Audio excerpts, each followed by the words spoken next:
Hi, my name's Judy Erdahl, and we're in Minnetonka, Minnesota. I've been on the Minnetonka School Board. I've worked as the coordinator for the Minnetonka Preschool and ACFE program. I grew up in a lot of different places, not really belonging in any strong community. So for me, it was really important to have a sense of belonging. I wanted to do things that made me matter and that showed that I cared about the people around me.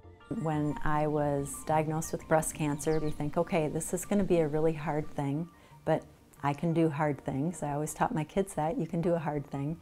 You know, you're kind of told that if you make it 5 years, then the survival rate is a lot better. And I actually went into my 5-year appointment, and that's when we found out the breast cancer had now metastasized or spread. That's a weird thing, because then you realize that having metastatic breast cancer means that you now have stage 4 breast cancer, and as they say, there is no stage 5. It's not about curing me, it's about maintaining a quality of life for as long as we can, which is why research is so important. The Masonic Cancer Center is the focal point for all cancer research that occurs at the University of Minnesota. My goal is to make sure that nobody's quality or quantity of life is affected by cancer. We need to have our investigators generate the little bits of data on smaller amounts of money and leverage that hopefully tenfold or more when we apply for larger grants. When I was initially diagnosed with cancer, I had friends that, of course, really cared about me and wanted to make a difference and do something about it. I don't think very many of us really knew what it was until Judy educated us, because she was in the midst of it. We've learned about different treatments, ways that cancer moves through your body, how it's different if it develops in one organ than another. And we try to share that information with the community. We have done walks, different fundraisers, but I think that what Team Judy does best is to bring people in. Because Judy has made a difference in this community, one of the ways Team Judy raises money is through those very things, through gathering of friends. We've created wine nights.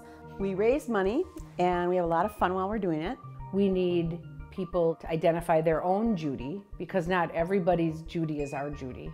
Team Judy, honestly, more than anything, needs money. In order to make sure that people don't suffer from the disease like Judy does. We are very careful to make sure that all the money that comes in go directly towards the research project itself. I think it's extraordinarily important that the groups that help support research also have a role in identifying where that research goes. Team Judy is very focused on improving outcomes for women with metastatic breast cancer, and we are too.